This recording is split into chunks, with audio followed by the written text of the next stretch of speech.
తర్వాత పైకి రావటం కష్టం. ఇప్పుడు కారు షెడ్డుకు వెళ్ళింది, తిరిగి రావటం కష్టమే అని సీఎం రేవంత్ రెడ్డి పదే పదే అంటున్నారు. పరిస్థితి చూస్తే గులాబీ పార్టీకి ఎవరూ మిగిలేలా కనిపించడం లేదని బీజేపీ నేతలు అంటున్నారు. కారు దిగుతున్న వారిని కాపాడుకుంటే చాలని, అప్పుడే కేసీఆర్ సత్తా ఏంటో తెలుస్తుందంటున్నారు. ఓవైపు తెలంగాణలో బీఆర్ఎస్ స్పేస్ను ఆక్రమించేందుకు బీజేపీ రెడీ అవుతోంది. రాష్ట్రాలు దాటి పార్టీని విస్తరించాలనుకుంటున్న కేసీఆర్కు ఇంట గెలవకపోవటం పెద్ద మైనస్గా మారిపోయింది. ఒకప్పుడు పార్టీలో ఎమ్మెల్యేలను చేర్చుకున్న కేసీఆర్ ఇప్పుడు పార్టీ మారుతున్న వారిని మాత్రం తీవ్ర స్థాయిలో తిడుతున్నారు. అదే విచిత్రం.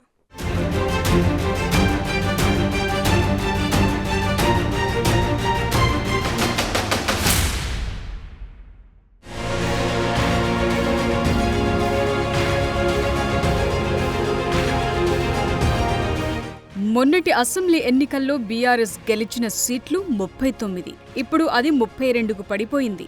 రేపో మాపో ఈ నెంబర్ మరింతగా తగ్గిపోయే సీన్ కూడా కనిపిస్తోంది. గులాబీ పార్టీ ఓడటంతో చాలా మంది నేతలు ఇనాక్టివ్ అయిపోయారు. ఫామ్ హౌస్ కు పిలిచినా వారు రావటం లేదు. అధికారంలో ఉన్నంత కాలం పార్టీని కేసీఆర్ పట్టించుకోలేదని, అందుకే ఈ పరిస్థితి వచ్చిందన్న టాక్ కూడా గులాబీ నేతల్లో వినిపిస్తోంది. ఈ పరిస్థితిని చక్కదిద్దకుండా మళ్లీ 15 ఏళ్లు మనమే అన్న కామన్ డైలాగును వినిపిస్తున్నారు. కొంతలో కొంత వాస్తవంలోకొచ్చిన గులాబీ బాస్ ద్వితీయ శ్రేణి నాయకులతో భేటీలు జరుపుతున్నారు. పార్టీని గ్రామస్థాయి నుంచి లైన్లో పెట్టాలనుకుంటున్నారు. అయితే ఇక్కడ మరో సమస్య ఉంది. ఫామ్ హౌస్ దాటకుండా అన్ని జరగాలంటే జరగని పని. అదే సమయంలో ఫామ్ హౌస్ బయటకు వెళ్లటం కేసీఆర్ కు కష్టమైన పని అని ప్రత్యర్థి పార్టీ నేతలు కౌంటర్లు వేస్తున్నారు.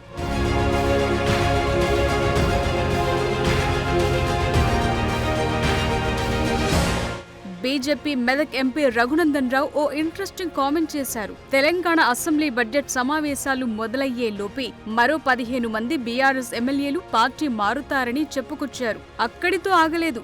బీఆర్ఎస్ కు ఎమ్మెల్యేలను కాపాడుకోలేని పరిస్థితి వచ్చిందన్నారు. మరో 15 నెలల్లో అసలు గులాబీ పార్టీ ఉంటుందో ఉండదోనన్న డౌట్లు వ్యక్తం చేశారు. ఇంకొక 15 రోజులకి అసెంబ్లీ బడ్జెట్ సెషన్లు స్టార్ట్ అవుతాయి. అప్పటిదాకా ఇంకో 15 మంది పోకుండా కాపాడుకుంటే చంద్రశేఖరరావు చాలా గొప్పోడు. అధికారంలో ఉన్నప్పుడు ఎమ్మెల్యేలు, మంత్రులు ఇంకెవరిని కలవకుండా మనుషులంటే బానిసలని, తానొక్కడే దైవాంశ సంభూతుడని, ప్రగతి భవన్ అనేది ఇంకేదో అనుకొని ఎక్కువ ఊహించుకున్నాడు సార్ పాపం. ఇప్పుడు తప్పనిసరి పరిస్థితులలో ఎంపీటీసీలతోటి, సర్పంచ్లతోటి, ఆఖరికి గ్రామ కమిటీ అధ్యక్షులతోటి కూడా ఫోటో దిగి బిడ్డ నేనున్నా అని బతిలాడుకునేటువంటి దుస్థితికి తెచ్చుకున్నాడు చంద్రశేఖరరావు గారు. 15 సంవత్సరాలు మర్చిపోండి. ఇప్పుడు అధికారంలో లేకుండా ఇంకొక 15 నెలలు మీ టీఆర్ఎస్ఓ బీఆర్ఎస్ఓ అసలు ఉంటుందా? దానికి పేరు ఉంటుందా? ఊరు ఉంటుందా? మీ ఎమ్మెల్యేలు ఉంటారా? ఏం జరుగుతుంది అనేది ఒకసారి చంద్రశేఖరరావు గారు ఆలోచించుకోవాలి.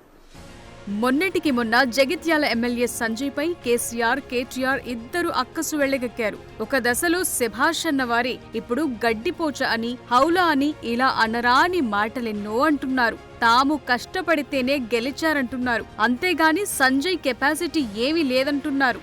గాలికి కొట్టుకపోయేటి గడ్డిపోచలు మాత్రమే. అట్లనే మీ ఎమ్మెల్యే ఒక గడ్డిపోచ లాంటి ఎమ్మెల్యే పోయింది తప్ప గడ్డపారల్ లాంటి నాయకులు, గట్టిగా ఉన్న నాయకులు మీరెవరు పోలే. ఇవాళ ఒక్క మాట మీరు యాద్ చేసుకోండి. ఇక్కడ గెలిచిన ఎమ్మెల్యే మొన్న మీరు చేస్తే ఎమ్మెల్యే అయింది. ఆయన ఎమ్మెల్యే మీరు చేస్తే అయింది తప్ప మిమ్మల్ని ఆయన తయారు చేయలే. మీరు కష్టపడి వందల వేల మంది కవితక్కతో సహా ఎంతో మంది కష్టపడితే ఒక్కడు ఎమ్మెల్యే అయింది. ఇవాళ ఎమ్మెల్యే దొంగలలో కలిసిపోయిండు. పోయిండు రేవంత్ రెడ్డి ఇసిరే ఎంగిలి మెతుకుల కోసం ఆశపడిపోయిండు. కుండ వలిగితే వలిగింది కానీ కుక్క బుద్ధి తెలిసింది అన్నారు. గట్ల మీ ఎమ్మెల్యే బుద్ధి ఇలా తెలిసి వచ్చింది. మరి ఈ ఆరోపణలపై కాంగ్రెస్ లో చేరిన డాక్టర్ సంజయ్ ఊరుకుంటారా? రివర్స్ కౌంటర్ కూడా ఇచ్చేశారు. జగిత్యాలలో తను రావటంతోనే బీఆర్ఎస్ బలోపేతమైన విషయాన్ని కేసీఆర్, కేటీఆర్ కు గుర్తు చేస్తున్నారు. 2014లో బీఆర్ఎస్ పార్టీ ఏ పరిస్థితులు ఉండాలని అందరూ తెలుసు. కౌన్సిలర్ టికెట్ ఇస్తామంటే పారిపోయిన పరిస్థితి. అసలు కౌన్సిలర్ అభ్యర్థులు లేరు. ఎంపీటీసీ టికెట్ ఇద్దామంటే ఎవరు లేరు. ఆ సందర్భంలో 2 ఎంపీటీసీలు అప్పటికప్పుడు విడ్రాల్ టైంలో యునానిమస్ అనే జగిత్యాలనే, తుంగూరు లాంటి పెద్ద గ్రామం, అంతర్గామం లాంటి ఒక పెద్ద గ్రామం, అసలు అప్పుడే గెలిచామని ఆ కొద్ది ఓట్లతో ఓడిపోయినా. ఎందుకంటే జీవన్ రెడ్డి గారు అప్పుడు కూడా ఇదే లాస్ట్, సంజయ్ గారికి దవాఖాన ఉంది అన్నారు. సో ఖచ్చితంగా నేను చెప్తున్నా, నేను వచ్చిన తర్వాతనే బలోపేతమైంది. అట్ ద సేమ్ టైం చెప్తున్నా నాకు కవితమ్మ గారి సహకారం కూడా ఉండే. మరో 15 ఏళ్లు మేమే ఉంటాం, మనదే రాజ్యం, గెలుపు మనదే ఇలాంటి డైలాగులు ఆపి ముందు ఎమ్మెల్యేలను కాపాడుకోవాలన్న కౌంటర్లు ప్రత్యర్థి పార్టీల నుంచి పడుతున్నాయి. నిజానికి పార్టీని ఫిరాయిస్తున్న వారిని కాదు అనాల్సింది, గతంలో తమరు చేసిందేంటన్న పాయింట్ను ప్రత్యర్థి పార్టీ నేతలు వినిపిస్తున్నారు. పార్టీ మారేవారే ఫిరంగులై పేలుతారని తాను చెప్పిన విషయాన్ని ఎంపీ రఘునందన్ రావు తాజాగా కేసీఆర్ కు గుర్తు చేశారు. అంటే కోల్పోతున్నటువంటి నాయకుల మీద పట్టు కోల్పోతున్నారు. రోజుకో ఎమ్మెల్యే పార్టీ మారుతున్నాడు, రోజుకో సీనియర్లు పార్టీ మారుతున్నారు.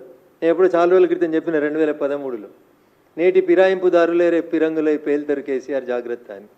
ఇలా ఒక్కొక్క ఫిరాయింపుదారుడు మళ్ళీ ఒక్కొక్క ఫిరంగై పేలుతున్నాడు. సో అట్లాంటి బాధల నుంచి బయటపడడానికి ఏం చేయాలని అర్థం కాక ఇంకా 15 ఏళ్ళు నేనే ఉంటా అన్నాడు. ఉన్న 10 ఏళ్ళే ఉద్ధరించింది లేదు, ప్రజల్ని కలిసింది లేదు. మళ్ళీ నీకు అవకాశం ఎందుకు ఇస్తారు ప్రజలు? తెలంగాణ రాష్ట్ర సమితి ఎలియాస్ బీఆర్ఎస్ పార్టీకి ప్రజలు సిఆర్ఎస్ ఇచ్చిండ్రు, కంపల్సరీ రిటైర్మెంట్ స్కీమ్ ఇచ్చిర్రు. గౌరవనీయులు చంద్రశేఖరరావు గారిని ప్రశాంతంగా ఆలుగడ్డలు, బెండకాయలు, వంకాయలు వండించుకొని వ్యవసాయ క్షేత్రంలో ఆరోగ్యం కాపాడుకోమని ప్రజలు ఇచ్చినటువంటి తీర్పును, ప్రజాస్వామ్యాన్ని గౌరవించమని చంద్రశేఖరరావు గారికి ఈ సందర్భంగా హితవు పలకదలుచుకున్నాను. సో నీవు నేర్పిన విద్యయే నీరజాక్షి అన్నట్లుగా తెలంగాణ పాలిటిక్స్ లో ఎమ్మెల్యేల జంపింగ్స్ కొనసాగుతున్నాయి. వీటిని కాపాడుకోలేని కేసీఆర్ వచ్చే 15 ఏళ్లు బీఆర్ఎస్ దే అధికారమని చెప్పటమే పెద్ద జోకంటున్నాయి ప్రత్యర్థి పార్టీలు.